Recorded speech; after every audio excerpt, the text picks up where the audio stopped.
Hey, what's up, soldiers? My name is Greg FPS, the Zombies Extraordinaire, and today we're going to be ranking every single Treyarch Zombies LMG. This is from World at War through Cold War. I included all of them. I'm sure you guys are going to have differing opinions, so let me know down below in the comment section. If you guys enjoy, make sure to drop a like. I'm just going to give a brief description of each weapon and my thoughts on it. And also, tomorrow we have another hardest zombie quiz, this time with Lego Unlocked. Hope you guys are excited. Let's jump into it. Alright guys, coming in at the number 22 spot as the worst LMG in Call of Duty Zombies is going to be the VKM from Black Ops 4. This thing, when you pack a punch it, turns into explosive shots, which basically is like fire shots, incendiary rounds, but they're actually really bad and can damage you even if you have PhD slider equipped. This is definitely the worst LMG. I remember getting dark matter on it in Black Ops 4 and absolutely despise this gun. So it's definitely a bad one, and it's the worst in all of Call of Duty Zombies. Next up guys, the FG42 from World at War. This is considered an LMG in World at War, and this gun has so much recoil and it's really weak, and that's basically the reason it sucks. So it comes in here at the number 21 spot. Alright guys, coming in at the number 20 spot is going to be the M60 from Cold War. This gun just sucks in general. It's the worst LMG in the game, and it doesn't really feel that strong either.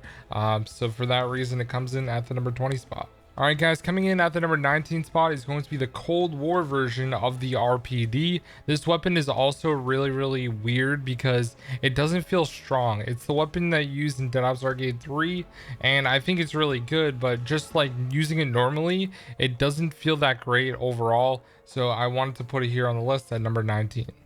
Coming in at the number 18 spot is going to be the Titan. You can buy this off the wall for 3,750 points, which is kind of a lot in the Zeus Tower on 9, for example. And also, if you decide you want to use the token of superiority, which you start with an LMG, it always seems to be the Titan. I tested it on a bunch of maps, and literally every time it was the Titan. So if you like the Titan, then it's good, but at the same time, it's a trash LMG and the worst one in Black Ops 4, behind the VKM, of course. All right guys, coming in at the number 17 spot is going to be the Hammer from Black Ops 2 Zombies. Now I think the Hammer is actually pretty decent. When you pack a punch it, it becomes the Sledgehammer, which is really cool, but I find that this weapon has a lot of recoil when you pack a punch it, which I think is one of the bigger downsides of this weapon. Now if you can control the recoil and get headshots, or you're just spraying into like a horde of zombies or something like that, then it's pretty good. Like, it's not terrible, but it's not great either, and that's why it comes in here at the number 17 spot. All right guys, coming in at the number 16 spot is going to be the 48 Dredge from Black Ops 3 Zombies. Now if you remember correctly, this is the burst LMG, and you can actually hold down the trigger and it just keeps bursting, which I think is really cool. You can see from the gameplay, I literally insta-killed 2 Marguas, which makes it pretty effective overall. I don't think it's bad, but overall it just feels weird for an LMG to be a burst. It just didn't really make sense to me, in my opinion. I feel like Treyarch was just trying to be a little too futuristic with this one. It didn't really work, in my opinion, and I think it's good but not like amazing or anything. So it comes in here at the number 16 spot. Coming in at the number 15 spot is going to be the Tiger Shark. Now this is from Black Ops 4. It was a DLC weapon, and I think that this DLC weapon is actually pretty good. When you pack a bunch it has a good amount of ammo. I think it's an 80 per mag, which is honestly pretty good, but before its pack-a-punch, this gun is absolutely terrible. You run out of ammo extremely quickly, which is a huge downside, so that's why I don't really like it that much, but it's still not terrible. I'm pretty sure I used this gun when I did the 9 gauntlet and ended up being fine, so I will give it a little bit of credit when it's due, and it comes in here at the number 15 spot. All right guys, coming in at the number 14 spot is going to be a little controversial. This is going to be the Browning M1919 from Call of Duty World at War. Now this LMG, the Browning, is a classic Zombies LMG, but it does have a few downsides. The main thing that I don't like about this weapon is that it blocks a huge majority of your screen when you're aiming down the sights, which is really annoying. Also, it does take a long time to reload this weapon as well. So for those two major drawbacks, I definitely want to put it pretty like in the middle of the list. And that's why it comes in at the number 14 spot. All right, guys, coming in at the number 13 spot is going to be the MG82. This is a DLC weapon from Cold War Zombies. I think that this weapon is probably one of the better LMGs out of all of Cold War. I find this weapon to be, pretty usable. I think all the weapons in Cold War, besides some of the snipers, are usable. And this weapon didn't really have any drawbacks. It killed the megatons quick and just dealt a lot of damage. So I think it's a pretty good LMG, and it comes in here at the number 13 spot. All right, guys, coming in at the number 12 spot is going to be the Stoner 63 LMG, also from Cold War. Now, this is definitely the best LMG in Cold War, the Psychotropic Thunder, when you pack punch it, and you might want to remember that for tomorrow. But anyways, guys, I think that it's a very good LMG, definitely the best in Cold War, like I already mentioned. And I find myself using this LMG if I'm not using like the M16 or something like that, or the Gallo. So it's pretty good. It comes in here at the number 12 spot. All right, guys, coming in at the number 11 spot is going to be the Gorgon from Black Ops 3 Zombies. Now, this LMG does suck a few times if you shoot like constantly, but if you tap headshot, it's actually really strong and really effective. It does shoot fairly slow, but you can get like one shots for a while when you pack a bunch of guns. So for that reason alone, I'm putting it here at the number 11 spot. I personally am not a huge fan of it, but it's still pretty decent. I can't deny that.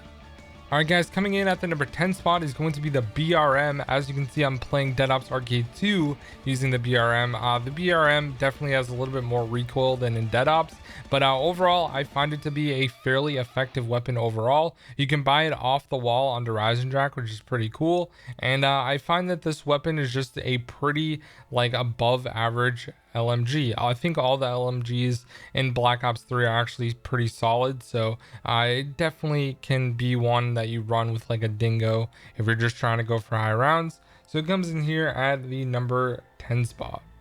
Coming in at the number 9 spot is going to be the RPD from Black Ops 2. Now, whenever I see this weapon, I automatically think of getting killed by a hacker in Modern Warfare 2, because that's all they use, the RPD, all the time. But in Zombies, it's really fun to use, especially when you pack a punch. It has a ton of ammo, and it's just a very viable weapon. I remember camping all the time on town, up top with friends, everyone had an RPD, and it's just a good time. So it comes in here at the number 9 spot.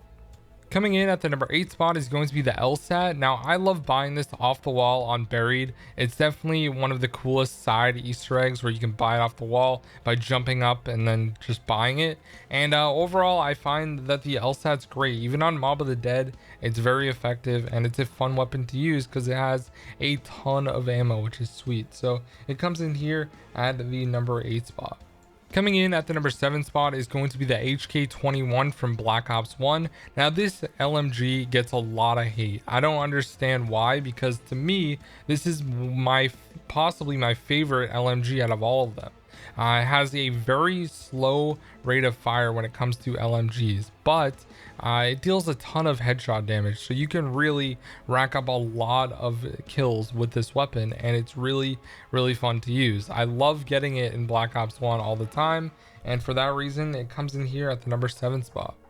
Coming in at the number 6 spot is going to be the RPK. Now, this is going to be the Black Ops 1 and Black Ops 3 versions of the RPK. They're both really good. The RPK in Black Ops 3 is broken against Panzers. Like, they forgot to code resistance for it, so you can melt a Panzer really quickly. But the RPK has a fast rate of fire, and it is fairly accurate, which is really nice when it comes to zombies. So it comes in here at the number 6 spot. Coming in at the number 5 spot is going to be the Hades from Black Ops 4, using the crossbar operator mod. So you hip fire with it is also really fun to use. I think the Hades is just a great overall weapon, puts out a ton of damage, you can kill zombies effectively, and it's just fun to use in general. So it comes in here at the number 5 spot.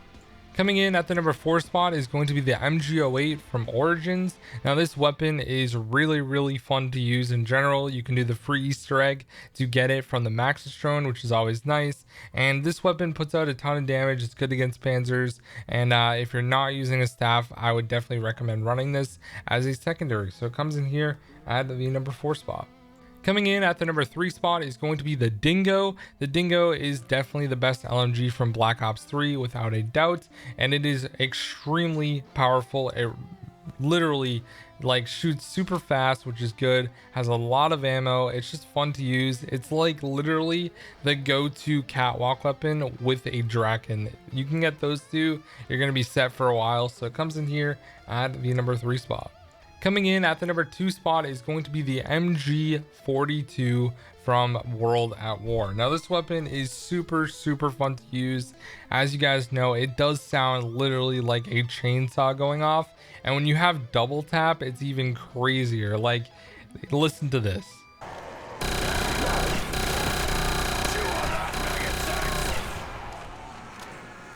It shoots so fast, so much ammo. It's fun to use. It's just one of those classic like catwalk camp weapons, and it's really good in World at War. So it comes in here at the number 2 spot. All right guys, and coming in at the number 1 spot is a sleeper pick. Okay, this is the Zweihander from Black Ops 4 Zombies. This LMG is super underrated and widely regarded, in my opinion, as the best LMG in all of Call of Duty Zombies history. This thing absolutely okay, besides the Mauler Sentinel, but the Zweihander is actually, like, without a doubt, one of the best LMGs. It has a ton of ammo, shoots really fast, really strong against literally everything. Like, look at me kill the Blightfather. Now this is fully pack a punch, to be fair, but still it wrecks everything. It's super good. When you pack a punch, it has 300 ammo in a magazine with 600 in reserve, which is already crazy. And I believe Scarlet was the one that actually made this weapon, so that's another cool tidbit. But overall, I think this Zweihander is actually the best LMG in all of Call of Duty Zombies. So I know a lot of people are going to disagree. A lot of people think the Dingo is the best. A lot of people think the MG42 is the best. Those were kind of the ones that I was seeing from comments. But overall, this is my list. This is my opinion. Hope you guys enjoyed, and I'll see you in the next one. Peace out.